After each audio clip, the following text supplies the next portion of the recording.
नमस्कार, मैं हूं शिखा शुक्ला और आप देख रहे हैं स्काई इंडिया न्यूज। आइए रुक करते हैं आज की ताजा तरीन बड़ी खबरों की ओर। जोधपुर के सुरसागर क्षेत्र में नए स्वामी नारायण अक्षरधाम मंदिर की प्राण प्रतिष्ठा समारोह 25 सितंबर को होगी। केंद्रीय मंत्री गजेंद्र सिंह शेखावत, रेल मंत्री अश्विनी वैष्णव, लोकसभा अध्यक्ष ओम बिरला, मुख्यमंत्री भजन लाल शर्मा सहित कई प्रमुख नेता इस धार्मिक आयोजन में भाग लेंगे। यह मंदिर 42 बीघा क्षेत्र में फैला है और इसकी भव्यता देखते ही बनती है। समारोह 19 सितंबर से शुरू होकर 28 सितंबर तक चलेगा, जिसमें 24 सितंबर को भव्य शोभा यात्रा निकाली जाएगी। दुनिया भर से श्रद्धालु और पर्यटक इस महोत्सव में शामिल होंगे। यह मंदिर राजस्थान का एक धार्मिक और सांस्कृतिक प्रतीक है, जो भारतीय परंपराओं और सनातन धर्म का गर्व है। इस आयोजन से जुड़ी सभी तैयारियों को प्रशासन ने पूरी तरह से संपन्न कर लिया है। आएंगे श्री गजेंद्र सिंह जी शेखावत आएंगे और ऐसे गणमान्य नेता सभी इस अवसर पर पधारने वाले हैं। उन सब की हम प्रतीक्षा कर रहे हैं। इस अवसर पर हमारे राम प्रसाद जी महाराज है, इसके अलावा अचलानंद जी महाराज है, इसके अलावा मुनीश्वरानंद जी महाराज है, प्रताप गिरी जी महाराज है, बालकनाथ जी महाराज है और ऐसे गणमान्य आशीर्वाद प्रदान करने के लिए बड़े बड़े संत महोदय, संत महात्मा जी भी आएंगे और ये भी हमारे लिए बड़े गौरव और आनंद का विषय है। भजन लाल जी शर्मा आने वाले हैं। इस अवसर पर ओम बिरला जी आएंगे। इस अवसर पर अर्जुन लाल जी मेघवाल आएंगे और बड़े आनंद की बात तो ये भी है कि 21 तारीख को जब स्वागत सभा रखी गई है तो जोधपुर के हिज हाइनेस हमारे महाराजा साहब श्री गज सिंह जी आएंगे। इस अवसर पर आप देखें प्रमुख स्वामी महाराज ने किया था और वर्तमान में आज महंत स्वामी महाराज को इस संकल्प को पूर्ण करने वाले हैं। 19 तारीख को महंत स्वामी महाराज का आगमन जोधपुर की धरती पर होने वाला है। यहाँ जो मंदिर बना है स्थापत्य की दृष्टि से अनुपम है। अनुपम यह इस बात को लेकर है कि आज तक बीएपीएस में जो मंदिर बने हैं उसमें पहली बार जोधपुरी पाषाण का उपयोग हुआ है। यहाँ का जो चित्तर पत्थर है संपूर्ण बीएपीएस में पहली बार किसी मंदिर में जोधपुरी पत्थर का उपयोग हुआ। क्यों?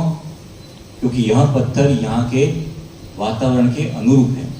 तो एक्सट्रीम गर्मी, एक्सट्रीम ठंडी को सहन कर सकता है, ऐसा ये पत्थर है। लेकिन इस पत्थर पर इतनी गहन कार्विंग, नक्काशी करना एक बहुत बड़ा चैलेंज था, क्योंकि ये पत्थर अत्यंत सख्त है।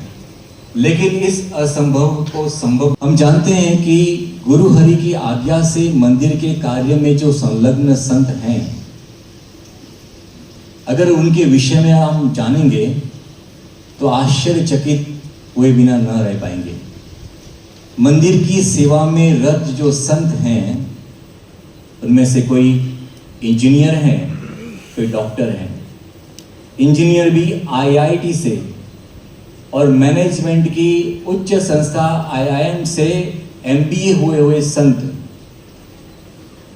कोई चार्टर्ड अकाउंटेंट है, कोई अमेरिका के नागरिक हैं, कोई ऑस्ट्रेलिया के नागरिक है, कोई इंग्लैंड के नागरिक हैं।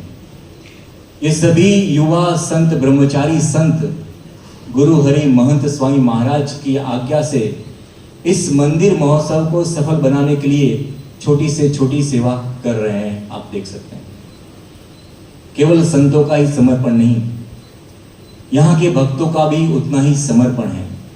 विश्व में अजोड़ ऐसी मिसाल, ऐसे भक्तों ने अपना सर्वस्व समर्पण करके इस मंदिर को पूर्ण किया है। अपना तन, मन और धन इस मंदिर को बनाने में लगाया है। केवल पुरुष ही नहीं, महिलाएं भी अपना हाथ बटाकर सेवा कार्य में हैं। इस पृथ्वी की जब से उत्पत्ति हुई तब से लेकर आज तक अगर हम इतिहास पढ़ते हैं, अगर किसी एक व्यक्ति ने इस पृथ्वी नाम के ग्रह पर सर्वाधिक मंदिर बनाए हैं तो वह कोई राजा या महाराजा नहीं थे, वो थे परम पूज्य Pramukh Swami Maharaj. Guinness book of world record में उनका नाम दर्ज है। माइकल विटी उनको ये अवार्ड दे रहे हैं, आप देख सकते हैं। तो ये मंदिर का की जय, सनातन धर्म की जय। बड़े गौरव और आनंद का विषय है कि सूर्य नगरी जोधपुर में एक नया सूर्योदय होने जा रहा है। श्री स्वामीनारायण अक्षरधाम मंदिर का मूर्ति प्रतिष्ठा महोत्सव अब चंद दिनों में होने वाला है। ये महोत्सव इसलिए अनूठा है क्योंकि पूरे राजस्थान के लोग, चाहे वो कर्नाटक में हो, चाहे वो महाराष्ट्र में हो, चाहे वो गुजरात में हो, ये सब इस उत्सव में आएंगे। पूरे जो राजस्थान के भी लोग, सिरोही, उदयपुर, जोधपुर, ये बाजू में आप देखिए डूंगरपुर, पूरे राजस्थान से भी लोग यहाँ आएंगे और ये 10 दिन तक ये उत्सव चलेगा और अलग अलग कार्यक्रम होंगे। विशेष रूप से विश्व शांति महायाग होगा जिसमें 2 दिन में 3000 जोड़े यज्ञ में लाभ लेंगे और यज्ञ के द्वारा विश्व शांति की शुभकामना करेंगे। इसके साथ साथ भव्य शोभा यात्राएं निकाली जाएगी जिसमें इस मंदिर में प्रतिष्ठित होने वाले भगवान स्वामीनारायण, भगवान राधा कृष्ण जी, भगवान शिव पार्वती जी, भगवान श्री सीताराम जी, बालाजी और गणेश जी, इन सब के स्वरूपों को जोधपुर के राजमार्गों से जो है वो इस प्रकार से निकाला जाएगा, जिसके द्वारा इन प्रतिष्ठित जो भगवान वो सब पूरे जोधपुर नगर पर दृष्टि करेंगे। तो ये कार्यक्रम भव्य शोभा यात्रा का कार्यक्रम भी होने वाला है और मुख्यत्व प्रतिष्ठा महोत्सव ये भी 25 तारीख को प्रातःकाल होगा जिसमें ये सभी यजमान जो है वो इसमें लाभ लेंगे। और इस अवसर के लिए खास तौर पर अमेरिका से लगभग 150 जितने भक्त आए हैं, अफ्रीका से आए हैं, यूरोप से आए हैं, ऑस्ट्रेलिया से आए हैं और बैंकॉक से, हांगकांग से और यूएई यानी कि दुबई वगैरह, इन सभी क्षेत्रों से हमारे राजस्थानी भाई बड़े उत्साह के साथ इस अवसर पर पधारे हैं। तकरीबन इन 10 दिनों में 2 लाख से भी अधिक लोगों का जो है आगमन और गमन होगा और इतने लोग इस अवसर पर लाभ लेंगे। तो ये ऐसा एक अद्भुत अवसर होने वाला है और पूरे BAPS स्वामीनारायण संस्था के लगभग 150 से भी अधिक संत 35 प्रकार के अलग अलग विभागों में विभाजित होकर इस उत्सव को सफल बनाने के लिए, इस उत्सव की सुनियोजित रूप से इसका चलाने के लिए आज सेवा में लगे हुए हैं। तकरीबन 1200 जितने कार्यकर्ता और अपने समर्पण भाव से, यहाँ सेवा भाव से लगे हुए हैं और इसमें आने वाले लोगों की सेवा के लिए वो भी तत्पर हैं। तो ऐसा एक बहुत ही अनूठा और एक अद्भुत अवसर जोधपुर की भूमि पर ये आज होने वाला है। जोधपुर की समस्त प्रजा को, लोगों को हम बहुत हृदय से निमंत्रण देते हैं कि आप पधारिए और इस अवसर पर ये कार्यक्रम की शोभा बढ़ाइए। हमारे गुरुवर्य महंत स्वामी महाराज अत्यंत पवित्र और शुद्ध संत है, उनके दर्शन से हमको बड़ा सौभाग्य प्राप्त होगा, धन्यता का अनुभव होगा। तो आप सब इस अवसर पर पधारे, ऐसा हमारा हृदय से हार्दिक निमंत्रण है। जय स्वामीनारायण। आसानी से मिल सके, अब इनको पानी से भी वंचित कर दिया जाता है, तो ये बड़ी एक समस्या है।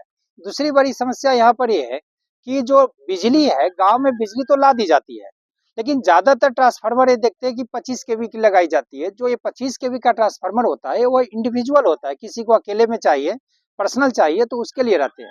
लेकिन कई जगह पे देखने को आ रहा है कि 25 kV का ट्रांसफार्मर लगा देते हैं और ट्रांसफार्मर से 5-10 घरों तक केवल बिजली पहुंचाई जाती है, सभी के घर तक बिजली नहीं जाती है, जिसके कारण 1 किलोमीटर, किसी को 2 किलोमीटर तक का तार से बिजली लानी पड़ती है और बिजली वसूली बराबर हो रही है।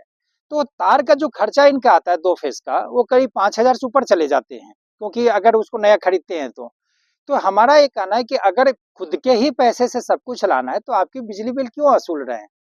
हमारा मौलिक अधिकार में अब बिजली आ चुकी है, लेकिन कोई सुनने को तैयार नहीं है। कभी कोई पटवारी आ जाता है ये बोल के कि हमें दंड का पैसा चाहिए, 500 का रसीद देता है, 2000 पैसा लेके जाता है। तो इन सभी मुद्दों को लेके परसों सभी ने निश्चित किया है कि पानी और बिजली के लिए हम झाबुआ में जो सिंचाई विभाग है उनके पास भी, नगर पालिका के पास भी, जिनके अंडर में नहर आती है, नदी आती है, और बिजली विभाग के पास भी, क्योंकि बिजली विभाग का जो लाइनमैन है वो हर जगह ये शिकायत आता है कि काफी पैसे वसूली करता है। 2 पोल का 40,000 मांग रहा है।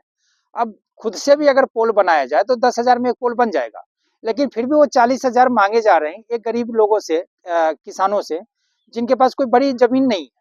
तब ये पैसे कहाँ से दें? मोटर जल जाती है, बिजली कम डिम रहती है तो उसके एक अलग रहते हैं कि दूर से तार लेके आ रहे हैं, ट्रांसफार्मर जल गई तो 1-2 लाख रुपया दो। तो इन सभी पे अंकुश लगाने के लिए ग्रामीणों ने बोले हैं कि हम परसों चलने को तैयार है सभी कार्यालय में। राष्ट्रीय किसान संगठन इसका नेतृत्व करेगा और इनके हक के लड़ाई के लिए संघर्ष रहेगा। हम आदिवासी जय जवाहर, और जो हमारे में राष्ट्रीय किसान संगठन से मैं जिला कोषाध्यक्ष हूँ। जो हमारे किसान भाइयों को समाचार लाइट के पुल के भी है, और जो हमारे रोड को भी समाचार है और हैंडपंप की भी समाचार है। जो हमारे किसानों को बहनों को पानी के भरने के भी कई पुलिया में ये पानी आ जाते हैं तो भरने की दिक्कत भी आती है।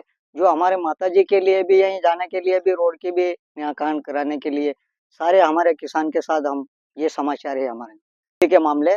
और कई फलिया में पुलियों के भी लाइट के पुल के भी समाचार है। तो 40 से लेके 45 तक पुल सी है। अभी ये कह रहे हैं कि गांव वाले की नगर पालिका द्वारा पैसा वसूल रहता है, मोटर को वो हटा लेते हैं, ये क्या मामला है पूरा? ये मामला है कि किसी को स्थायी मोटर नहीं करा हुआ है तो गरीब किसान को कोई स्थायी है नहीं, उसे जमीन के लिए भी मांगा है तो किसी ने करवाया, किसी ने नहीं करवाया। इसे 15,000 7,000 ऐसे भरा जाते नहीं तो उनके मोटर उठा ली जाती।